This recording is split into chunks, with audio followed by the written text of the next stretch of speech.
नमस्कार, मैं रवीश कुमार। फैसला मोदी सरकार का और चर्चा राहुल गांधी की, यह एक पहलू है। दूसरा पहलू है कि 8 साल में पहली बार मोदी सरकार ने मान लिया जीएसटी से जनता लुट रही थी, महंगाई से मर रही थी, खबरें छप रही थी कि बचत दशकों में सबसे कम हो गई है। हम इस वीडियो में इस पर भी बात करेंगे कि आज जिन चीजों पर आपको राहत दी गई है, कल तक उसे क्या नाम दिया जाए, कोड़ा टैक्स कहा जाए या गब्बर सिंह टैक्स कहा जाए। 8 साल से जीएसटी के नाम पर वसूली हो रही थी, लोग करा रहे थे। अब उन्हें कहा जा रहा है कि हर दिन जो कोड़े लगते थे अब से बंद है। इसे आप राहत समझिए और खुशी में भंडारे लगाइए।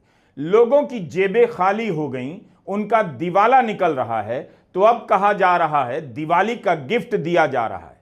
8 साल से मोदी सरकार जीएसटी के जिस रेट का बचाव कर रही थी, 8 साल से वह ढांचा ध्वस्त हो गया। इसका मतलब है कि बहुमत और अहंकार के दम पर एक गलत फैसले का बचाव किया गया और देश की जनता ने इसकी कीमत अपनी जेब से चुकाई। किस किस ने जीएसटी के पुराने स्लैब का बचाव किया? अरुण जेटली से लेकर निर्मला सीतारमण तक सब ने लगातार बचाव किया, लेकिन उनके एक गलत फैसले के कारण भारत की जनता लगातार गरीब होती चली गई। अगर मोदी सरकार इसे राहत बताकर श्रेय ले रही है तो पहले यह बता दे कि 8 साल क्यों लग गए इस राहत को देने में। बड़ी बड़ी आर्थिक भाषा में जो बोला जाता है वहां तक सीमित नहीं है। बड़े बड़े शब्द इसके साथ जोड़े जाते हैं, लेकिन अगर सरल भाषा में है कहो कि देश के गरीबों के हित के लिए यह व्यवस्था सबसे ज्यादा सार्थक होने वाली है। और इसी 8 साल के दौरान राहुल गांधी से लेकर आम दुकानदार कह रहे थे कि जीएसटी ने उन्हें बर्बाद कर दिया है।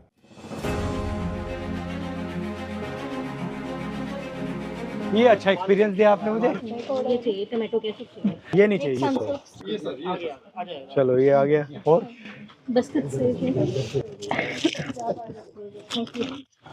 बस टिल नहीं है। एंड जीएसटी का क्या इफेक्ट पड़ा आप पे? तो आप सारा मुद्दा उठाते हैं, बट आप पे क्या इफेक्ट पड़ा एग्जैक्ट? नहीं है। जब वैट सिस्टम था उससे 4 टाइम्स हम टैक्स दे रहे हैं। हमारे को इतनी ज्यादा वो कॉम्प्लाइंसेस हैं उनके कि सारा आधा टाइम तो हमारा रिटर्न्स भरने में ही चला जाता है। अब इस फैसले को जीएसटी काउंसिल का बताकर आप राज्यों के बीच सहमति पर नहीं थोप सकते कि अब सहमति हुई है।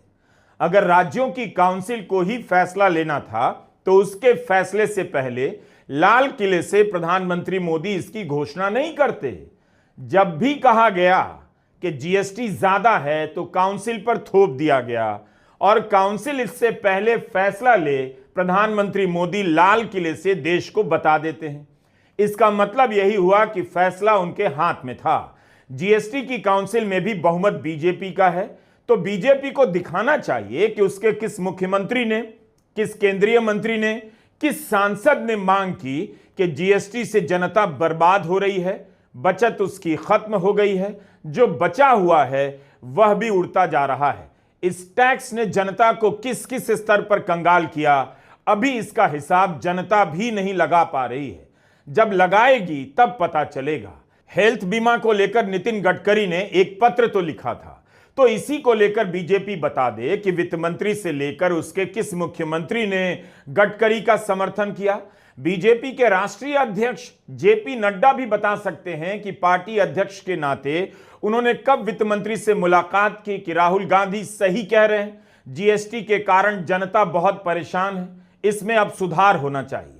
या फिर बीजेपी और मोदी सरकार को स्वीकार करना चाहिए कि इसे गब्बर सिंह टैक्स का नाम देकर राहुल गांधी ही अकेले नेता हैं जिन्होंने इसके खिलाफ लगातार अभियान चलाया और जनता की परेशानी की बात देश के सामने रखी।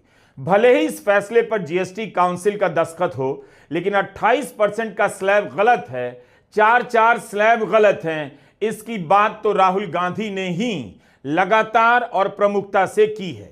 4 सितंबर की सुबह ट्विटर के टॉप 3 ट्रेंड में हैशटैग गब्बर सिंह टैक्स भी था। करीब 8 साल से राहुल गांधी जीएसटी के सरलीकरण की मांग कर रहे हैं। 2016 में जब जीएसटी काउंसिल की बैठकें शुरू हुई तभी राहुल गांधी ने कहा था कि 18% से अधिक जीएसटी नहीं होनी चाहिए, इसी में सबका भला है। राहुल गांधी का यह ट्वीट 18 अक्टूबर 2016 का है, जिसमें लिखते हैं कि 2005 से ही कांग्रेस पार्टी ऐसी जीएसटी चाहती है जो प्रो इंडस्ट्री और प्रो ट्रेड होने के अलावा आम आदमी के लिए नुकसानदायक ना हो। अप्रत्यक्ष जीएसटी गरीब और अमीर दोनों को समान रूप से प्रभावित करती है। मैं जीएसटी काउंसिल से आग्रह करता हूं कि आप रेट को 18% या उससे कम रखिए ताकि गरीबों पर उसका अत्यधिक भार ना पड़े, राहुल गांधी ने लिखा। यह ट्वीट 24 अक्टूबर 2017 का है, जब राहुल गांधी ने जीएसटी को गब्बर सिंह टैक्स का नाम दिया। लिखा कि कांग्रेस का जीएसटी जेन्युइन सिंपल टैक्स था और मोदी जी का जीएसटी गब्बर सिंह टैक्स, ये कमाई मुझे दे दे। 4 सितंबर की सुबह राहुल गांधी के पुराने बयान ट्विटर पर वायरल हैं, जहां वे जीएसटी फैसले को लेकर की गई जल्दबाजी और उसके ऊंचे रेट की निंदा कर रहे हैं। जिस बात के लिए आईटी सेल और गोदी मीडिया ने राहुल गांधी जैसे नेताओं का मजाक उड़ाया, उसी बात को भारत सरकार राहत का नाम दे रही है। गब्बर सिंह टैक्स, मनमोहन सिंह जी ने कहा, चिदंबरम जी ने उनसे कहा, इसको आप बिना पायलट प्रोजेक्ट मत लागू कीजिए, देश का नुकसान हो जाएगा। जो हमने बनाया है पूरे देश ने प्यार से खून पसीने से अर्थव्यवस्था खड़ी की है, नष्ट हो जाएगी। नरेंद्र मोदी कहते नहीं, मैं तो 12 बजे रात को गब्बर सिंह टैक्स लागू करके ही दिखाऊंगा। कर दिया। और हुआ क्या? 45 साल से सबसे ज्यादा बेरोजगारी हिंदुस्तान में आज। क्या 9% जीडीपी ग्रोथ रेट होती थी, आज 4% पे पहुंच गए हैं। और वो भी उन्होंने जीडीपी नापने का तरीका बदला, जीडीपी नापने का तरीका बदल दिया। तो अगर आप हमारे तरीके से, पुराने तरीके से जीडीपी नापो तो आज 2.5% जीडीपी ग्रोथ रेट है हिंदुस्तान का। भाई और बहनों, हिंदुस्तान के सब दुश्मन, मैं नाम नहीं लेना चाहता हूं, मगर हिंदुस्तान के सब दुश्मन चाहते हैं और चाहते थे कि हिंदुस्तान की शक्ति, हिंदुस्तान की अर्थव्यवस्था नष्ट की जाए। और वो काम दुश्मनों ने नहीं किया, वो काम हमारे प्रधानमंत्री ने किया। सोशल मीडिया में राहुल गांधी के कई सारे बयान आप देख सकते हैं, जिसमें वे संसद में, प्रेस के सामने, जनता के बीच रैलियों में बोल रहे हैं कि मोदी सरकार ने जीएसटी के इतने रेट लगाकर देश की कमर तोड़ दी है। मोदी सरकार पर विपक्ष की राजनीति का असर नहीं होता।